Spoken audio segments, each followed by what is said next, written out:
Budget तो आ गया है, बजट के साथ हमेशा आती है कुछ खुशियाँ, कुछ गम, क्योंकि कुछ चीज़ों की प्राइसेस बढ़ जाती हैं तो कुछ की हो जाती है कम। साथ ही यहाँ पर जो न्यू टैक्स रिजीम आई है उससे कन्फ्यूजन काफ़ी बढ़ा है, तो कुछ कैलकुलेशंस मैं लेके आया हूँ जिसे मैं आपको बहुत डिटेल में समझाऊंगा। तो आप अगर किसी भी टैक्स लैब में हो नहीं हो, सारी चीज़ें आपको एकदम क्लियर हो जाएगी, बिना टैक्सेस को और बाकी चीज़ों को डिटेल में समझे बहुत अच्छे से आपको समझा दूंगा। साथ ही कौन कौन से सेक्टर्स हैं जो अभी हाईलाइट में आएंगे और सिर्फ 1 साल के लिए नहीं बल्कि अगले 4-5 साल के लिए आएंगे, उन पर मैं डिटेल में बात करूंगा। नमस्कार, मैं प्रसाद आपका आज के इस वीडियो में स्वागत करता हूं और आज के इस वीडियो के प्रायोजक है स्मॉल केस, जिनके बारे में हम वीडियो में आगे बात करेंगे।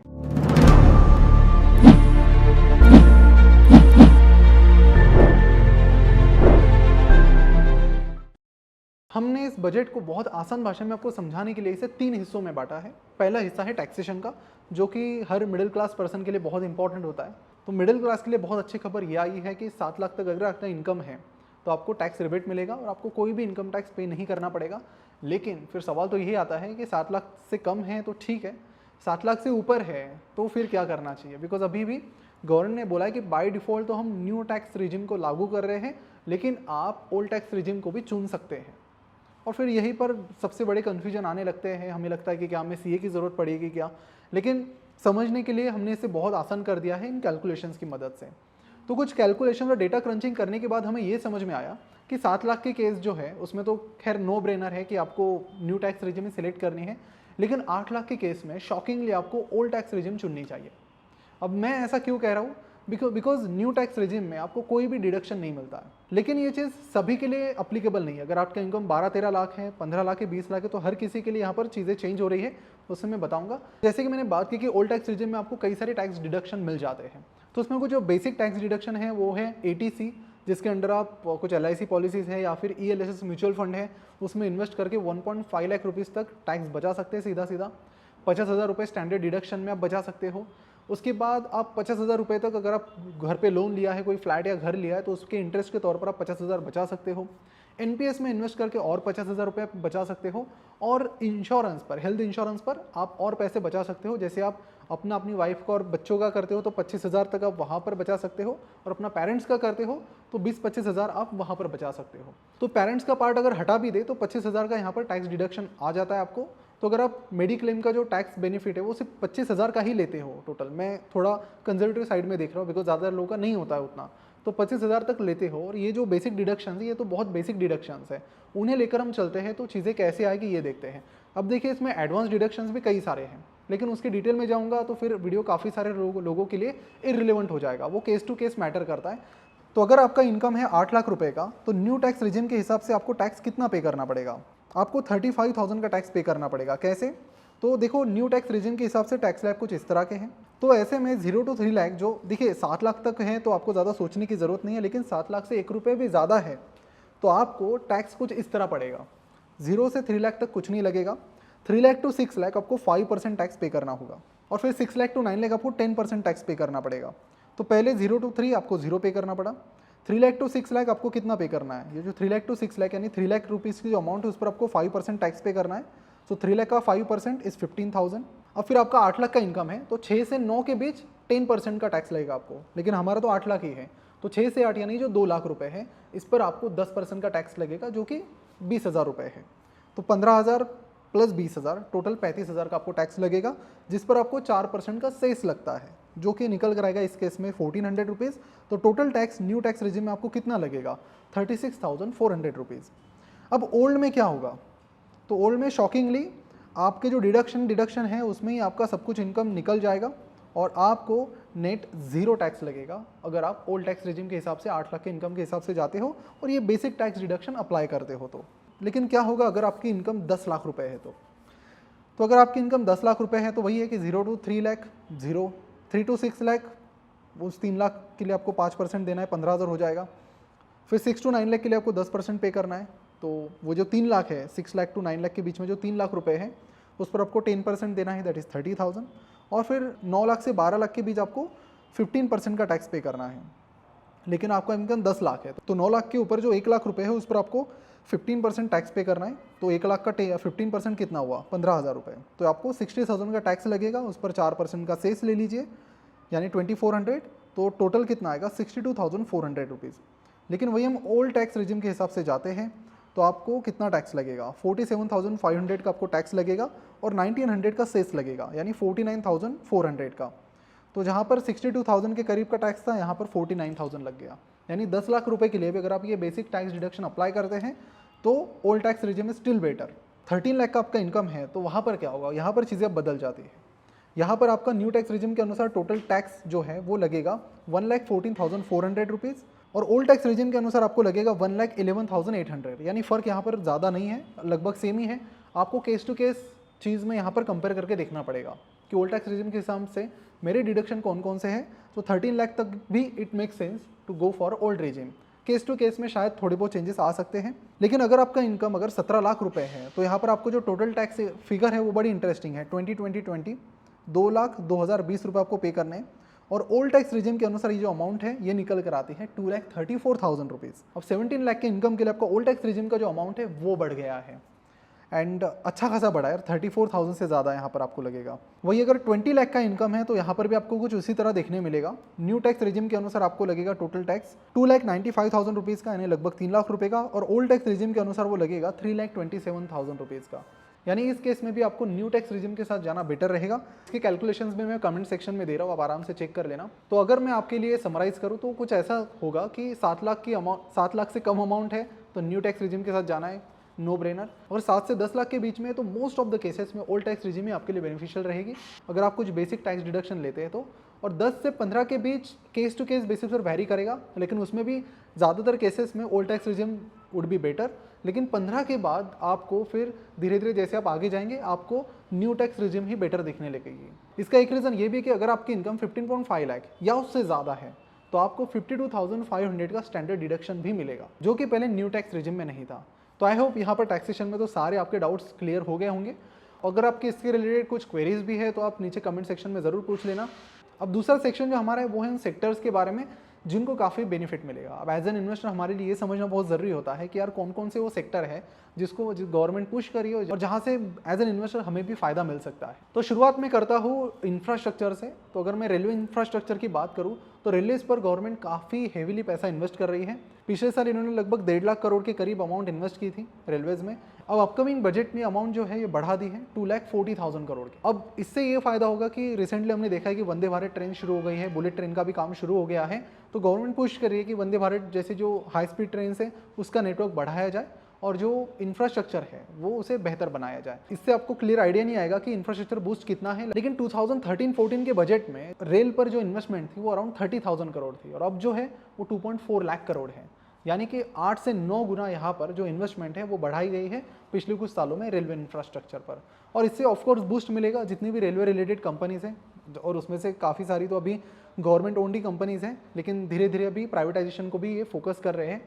तो वहाँ पर भी आपको काफ़ी कुछ इंटरेस्टिंग चीज़ें आने वाले सिर्फ 1-2 सालों में नहीं, मुझे लगता है कि आने वाले 8-10 साल के लिए सेक्टर काफ़ी अच्छा होने वाला है। तो अगर आपको इस थीम में यानी रेलवे इंडस्ट्री में इन्वेस्ट करना है तो इसके 2 तरीके हैं।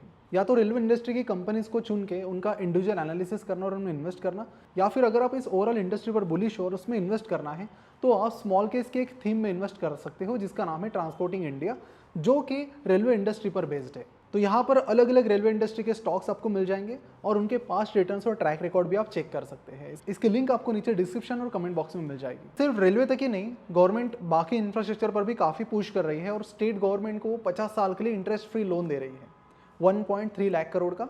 किस लिए? तो वो इंफ्रास्ट्रक्चर क्विकली बिल्ड करें। साथ ही गवर्नमेंट 10 लाख करोड़ रुपए, जो कि एक बहुत बड़ी अमाउंट है और 33% की इंक्रीज है, ये अमाउंट गवर्नमेंट कैपिटल एक्सपेंडिचर पर स्पेंड करेगी, जिसका उपयोग अल्टीमेटली हमारा इंफ्रास्ट्रक्चर स्ट्रॉन्ग करने के लिए यानी हाईवेज, मेट्रो वगैरह बनाने के लिए किया जाएगा। तो अगर आप पूरे इंफ्रा सेक्टर पर बुलिश हो तो उससे रिलेटेड एक स्मॉल केस है जिसका नाम है इंफ्रा ट्रैकर, जिसमें कई सारी इंफ्रास्ट्रक्चर कंपनीज हैं, उसका ट्रैक रिकॉर्ड आप देख सकते हो और इस सेक्टर पर आप बुलिश हो तो आप उसमें इन्वेस्ट कर सकते हो। उसकी भी लिंक नीचे डिस्क्रिप्शन में दी गई है। अब दूसरा सेक्टर जिसे गवर्नमेंट काफ़ी बूस्ट कर रही है वो है कि हर किसी के पास अपना खुद का एक घर होना चाहिए, और इस अफोर्डेबल हाउसिंग के मिशन के लिए उन्होंने शुरू किया था प्रधानमंत्री आवास योजना। तो पिछले बजट में प्रधानमंत्री आवास योजना के लिए 48,000 करोड़ की अमाउंट अलोकेट की गई थी, जो कि इस साल कितनी बढ़ी है, 20% 30% नहीं, 66% से बढ़ाकर 79,000 करोड़ की गई है। अब आप सोचेंगे कि इससे किससे बेनिफिट होगा? सिर्फ आम आदमी को नहीं, बहुत सारी कंपनीज को भी होगा, क्योंकि घर बनाएंगे तो सीमेंट लगेगा, स्टील लगेगा, पेंट लगेगा, और ये जो सारी इंडस्ट्रीज है इन्हें इस पर काफ़ी बूस्ट मिलेगा। अब इस पर एक अलग वीडियो भी हम जल्दी लेकर आएंगे जिस पर हम पूरी कमोडिटी मार्केट ये जो है इस पर डिटेल में बात करेंगे। लेकिन ये जो इंडस्ट्री है इस पर भी आपको ज़रूर ध्यान देना चाहिए, बिकॉज इसे काफ़ी लगातार बूस्ट मिल रहा है। अगर हम पिछले 5-6 सालों से बात करें तो 5-6 सालों से इन इंडस्ट्रीज को काफ़ी बूस्ट मिल रहा है, और मेक इन इंडिया के बाद भी यहाँ पर इस इंडस्ट्री को काफ़ी बेनिफिट मिलने वाला है, जिसके बारे में हम एक स्पेशल वीडियो में इस वीकेंड में करेंगे बात। अब इसके बाद एक और सेक्टर है जो कि काफ़ी नया है और अदानी ग्रुप की जिस पर नज़र है वो है ग्रीन हाइड्रोजन। अब ग्रीन हाइड्रोजन क्यों? क्योंकि गवर्नमेंट का ये टारगेट है कि 2070 तक इंडिया को एक नेट जीरो कार्बन कंट्री बनाना। कार्बन एमिशन होता है तो इन्वायरमेंट का काफ़ी नुकसान होता है, और इसी को कम करने के लिए पूरी दुनिया लगी पड़ी है। हर कंट्री ने अपने अपने टारगेट रखे हैं, तो इंडिया भी काफ़ी हेवीली उन टारगेट की तरफ जा रही है। तो इनका गोल ये है कि ग्रीन हाइड्रोजन से आप पावर जनरेट करो, क्योंकि जो फॉसिल फ्यूल्स है जिन्हें हम डर्टी एनर्जी सोर्सेस कहते हैं, हर कोई चाह रहा है कि उस पर डिपेंडेंसी कम हो। तो गवर्नमेंट ने उसके लिए भी एलोकेशन बढ़ाया है। तो गवर्नमेंट ने यहाँ पर 19,700 करोड़ का एलोकेशन किया है नेशनल ग्रीन हाइड्रोजन मिशन के लिए। अब क्योंकि इतना सारा पैसा यहाँ पर जा रहा है तो कई सारी कंपनीज इसमें एंटर कर रही है। तो कौन कौन से ग्रुप है? अदानी ग्रुप है, रिसेंटली उनका एफपीओ आया था। अगर आप उनके एफपीओ का हमारा रिसर्च जो था हमने डाला था वेंसडे को, वो अगर आप देखते तो आपको पता चलेगा कि उनका अच्छा खासा पैसा ग्रीन हाइड्रोजन की तरफ जा रहा है। वो एफपीओ में से जो 20,000 करोड़ आएंगे, आई थिंक उसमें से 20,000 में से 3-4 हज़ार करोड़ तो ग्रीन हाइड्रोजन की तरफ जा रहे हैं। लेकिन वो अकेले नहीं है, बाकी ग्रुप वाले बोल रहे कि हम थोड़ी ना खाली बैठेंगे। तो रिलायंस इंडस्ट्रीज भी उस पर फोकस कर रही है और टाटा भी उस डायरेक्शन में जाने की कोशिश कर रहा है। तो जैसे जैसे अभी बाकी ग्रुप ने भी ये पकड़ लिया है कि गवर्नमेंट जिस तरह फोकस कर रही है उस डायरेक्शन में हमें भी धीरे धीरे जाना चाहिए, और इसीलिए जो पावर सेक्टर की कंपनीज हैं वो भी धीरे धीरे स्विच कर रही है रिन्यूएबल की तरफ। तो अब मुझे नहीं लगता कि आने वाले टाइम में पावर सेक्टर उसी तरह का ढीला ढाला सेक्टर रहेगा। अगर वो चेंज करते हैं अपनी स्ट्रैटेजी को तो काफ़ी कुछ पोटेंशियल उनसे आपको देखने मिलेगा। तो ग्रीन हाइड्रोजन ज़रूर आप देखिए कि जो भी पावर सेक्टर की कंपनीज को आप ट्रैक करते हैं तो उसमें ग्रीन हाइड्रोजन की तरफ कौन कौन जा रहे हैं। अदानी ग्रुप तो जा रहा है, दैट इज़ फॉर श्योर। बाकी सेक्टर जा रहे हैं, उनकी स्पीड क्या है, बाकी स्पीड से ये जा रहे हैं, वो आपको टाइम टू टाइम चेक करना पड़ेगा। बट पोटेंशियल तो इसमें 101% बहुत है, बिकॉज जिस हिसाब से टारगेट रखा है मुझे लगता है कि हर बजट में इसमें अमाउंट तो अलोकेट होनी ही होनी है। तो अगर आप इस थीम पर बुलिश हो तो इससे रिलेटेड एक स्मॉल केस है जिसका नाम है ग्रीन एनर्जी, जिसमें इन्वेस्ट करके आप इस सेक्टर के अलग अलग कंपनीज का ट्रैक रिकॉर्ड भी चेक कर सकते हो और उसके बेसिस पर उनमें इन्वेस्ट करते हो तो ओवरऑल इंडस्ट्री में आपका जो पैसा है वो डाइवर्सिफाइड हो जाएगा। इसी के साथ गवर्नमेंट ने कुछ फंड भी एलोकेट किया है कि गवर्नमेंट की कई सारी पुरानी गाड़ियाँ होती है, तो लास्ट बजट में उन्होंने बोला कि पुरानी गाड़ियों को स्क्रैप कर देंगे अगर वो 15 साल से ज़्यादा पुरानी है तो ऐसे में कई सारी गवर्नमेंट गाड़ियाँ हैं जो 15 साल से पुरानी है, तो उसे भी रिप्लेस करने के लिए काफ़ी सारा फंड्स इन्होंने एलोकेट किया है। शायद उनका ये दिखाने का प्रयास है कि we will set an example so that बाकी लोग भी उसे क्विकली फॉलो करें। तो इस बजट में गवर्नमेंट ने 10 अलग अलग सेक्टर्स में काफ़ी सारा एसेट एलोकेशन किया गया है, जैसे डिजिटल सर्विसेज है, डिफेंस है, और इन सबके स्मॉल केसेस आपको नीचे दी गई लिंक पर क्लिक करके मिल जाएंगे, जिसका आप जरूर डिटेल में एनालिसिस कीजिए। तो अगर आप इन थीम्स में इन्वेस्ट करना चाहते हैं तो स्मॉल केस एक बहुत अच्छा प्लेटफॉर्म है जिसके जरिए आप इन अलग अलग थीम्स में इन्वेस्ट कर सकते हैं, और सारी चीज़ें बड़ी ट्रांसपेरेंट मैनर में यहाँ पर दिखाई गई है जिनका एनालिसिस करके आप अपने डिसीजन ले सकते हैं। तो इन सारी थीम्स को जरूर चेकआउट कीजिए, काफ़ी सारे इंटरेस्टिंग फैक्ट्स और फिगर्स आपको मिल जाएंगे। अब जो हमारा तीसरा सेक्शन है वो हमारे बचपन से रिलेटेड है। जब भी हम बचपन में बजट देखते थे तो वही देखते थे कि क्या चीज़ें महंगी हुई, क्या चीज़ें सस्ती हुई। दूरदर्शन पर चाहे आप कोई न्यूज़ देख रहे हैं या फिर न्यूज़पेपर देख रहे हैं तो यही चीज़ों पर मेन फोकस होता था, जो कि आज काफ़ी रेयरली दिखती है। तो मैं ये तीसरा सेक्शन इसके लिए डेडिकेट करना चाहता हूँ। तो यहाँ पर क्या चीज़ें होने वाली है महंगी, उसकी पहले बात करते हैं। तो अगर आप गोल्ड ज्वेलरी के बहुत बड़े फ़ैन हैं या आपके घर वाले या फिर घरवाली फ़ैन हैं तो यहाँ पर थोड़ी प्रॉब्लम हो सकती है, बिकॉज गवर्नमेंट काफ़ी टाइम से कोशिश कर रही है कि लोगों को ये बताना कि आप गोल्ड का कंजम्पशन कम करो। ऐसा क्यों? तो किसी भी कंट्री को बहुत तेज़ी से आगे बढ़ना है तो उसको ट्रेड डिफिसिट नहीं होनी चाहिए, ट्रेड सरप्लस होना चाहिए। अब कहेंगे अब ये डिफिसिट सरप्लस क्या होता है? आसान भाषा में बोलूँ तो किसी भी कंट्री का जो भी एक्सपोर्ट है, जो भी चीज़ें वो एक्सपोर्ट करती है बाकी कंट्रीज़ को, वो ज़्यादा होना चाहिए और इंपोर्ट कम होना चाहिए। चाइना सिमिलरली उसी मॉडल पर चल रहा है, यूएसए उसी मॉडल पर चल रहा है, लेकिन इंडिया की बात करें तो यहाँ पर गड़बड़ है। हमारा जो इंपोर्ट है वो ज़्यादा है। क्यों? क्योंकि हम दो चीज़ों की वजह से प्रॉब्लम हो रही है, ऑयल, गोल्ड। ऑयल सबसे ज़्यादा इंपोर्ट होता है, उसके बाद होता है गोल्ड। गोल्ड की जितनी भी हमारी रिक्वायरमेंट है हम फुलफिल ही नहीं कर पाते, इसीलिए गवर्नमेंट ने कुछ गोल्ड बॉन्ड्स भी लाए थे ताकि डिमांड कम हो, लेकिन ये नंबर जो है ना वो कम होता हुआ कुछ दिख नहीं रहा है। इसलिए गवर्नमेंट ने ये किया है कि अब यहाँ पर इंपोर्ट टैक्स बढ़ा दिया है। अब उन्होंने इंपोर्ट टैक्स सिर्फ यहाँ पर नहीं बढ़ाया, उन्होंने इंपोर्टेड हेडफोन आप यूज़ करते हैं तो आपको महंगा जाएगा। अगर आप स्मोकर है तो यार आपको जो 17-18 रुपये का एक आपका कॉमन ट्रांजेक्शन था, सबसे फ्रिक्वेंट ट्रांजेक्शन, वो अभी 20-21 रुपये का हो जाएगा, बिकॉज 16% का यहाँ पर टैक्स बढ़ेगा। और सरकार कोई भी हो, एक चीज़ कॉमन होती है, इनका टारगेट ही होते हैं स्मोकर्स और लीकर कंज्यूमर्स, कि दारू पीने वाले और सुट्टा फूकने वाले। तो यहाँ पर भी सुट्टा फूकने वाले को टारगेट कर लिया गया है हर बार की तरह। और इम्पोर्टेड टॉयज़ जो है, गवर्नमेंट बोल रही है toys made in India use करो, मेक इन इंडिया को पुश करने के लिए। और इंपोर्टेड किचन चिमनीज है, ज़्यादातर जो किचन चिमनीज हम यूज़ करते हैं वो सारी इंपोर्टेड है, वो भी आपको सारी महंगी पड़ेगी, तो सस्ता क्या पड़ेगा। तो अगर आपको ये चीज़ों पे पैसा बचाना है तो शायद आपको मेक इन इंडिया चीज़ें देखनी पड़ेगी, शायद वो आपको सस्ती मिल जाए। बस वही है कि जो जो चीज़ें नई जस्ट रिसेंटली इंडिया में स्टार्ट होनी शुरू हो गई है बनना, वहाँ पर क्वालिटी का एक कंसर्न आता है। आई थिंक वो over a period of time हो जाएगा सॉर्टेड। और प्राइस किस किस की कम होगी, तो टीवी, मोबाइल फ़ोन जो यंग जनरेशन के लिए थोड़ा मैटर करता है उसकी प्राइसेस होने वाली है कम। साथ ही electric vehicles, 2 wheeler, 4 wheeler, camera की लेंस, कैमरा लेंस से याद आया कि अब हमें भी थोड़ा बेटर करना चाहिए कैमरा को, हमारे प्रोडक्शन क्वालिटी को। तो गवर्नमेंट ने एक चांस दिया है यहाँ पर, थोड़ा सा हमें 2.5% की इंपोर्ट ड्यूटी यहाँ पर कम कर दी है, तो ये सारी चीज़ों की प्राइसेस कम हो जाएगी। तो ओवरऑल अगर हम बजट की बात करें तो जो मिडिल क्लास लोग हैं वो हैप्पी हैं, लेकिन जो स्टॉक मार्केट इन्वेस्टर है हमारे लिए कुछ खास निकल के नहीं आया है। मेरा बेसिक से एक्सपेक्टेशन हर साल यही रहता है और हर साल नाराज़गी हाथ में आती है कि यार हमारा कैपिटल गेन टैक्स आप कम कर दो, अच्छी खासी इन्वेस्टमेंट आ रही है आप उसे और बूस्ट करो, लोग ज़्यादा पैसा डालेंगे तो आप STT ले रहे हैं, आप ट्रांजेक्शन टैक्स ले रहे हैं और फलाना ढमकाना ले रहे हैं, GST ले रहे हैं ब्रोकरेज पर, वहाँ से तो आपको पैसा आएगा ही ना, तो बस आप कैपिटल गेन टैक्स छोड़ दो। बट वैसा तो अभी तक तो कुछ आया नहीं है। तो अगेन अगले साल इलेक्शन है, तो इलेक्शन के पहले के बजट में शायद कुछ निकल के आए, बस यही हमारा एक्सपेक्टेशन है।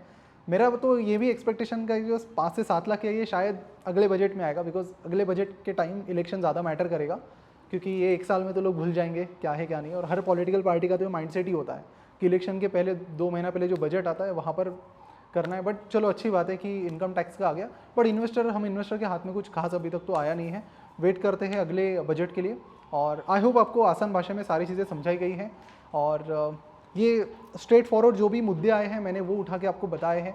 आपका क्या ओपिनियन है इस पर कमेंट करके ज़रूर बताएं। और जो एक सेक्टर है जिसके बारे में मैंने बात की, पेंट, उसके बाद स्टील, सीमेंट, बहुत ही इंटरेस्टिंग सेक्टर बनने वाला है जिस हिसाब से वहाँ पर इन्वेस्टमेंट हो रही है और गवर्नमेंट भी काफ़ी पुश कर रही है, तो उसे हम इस वीकेंड में ज़रूर देखेंगे एक डिटेल वीडियो में। थैंक यू सो मच हर साल हमारा बजट वीडियो देखने के लिए, और आई होप हर साल की तरह हमने इस बार भी इसे आसान कर दिया है आप सभी के लिए। Thank you so much.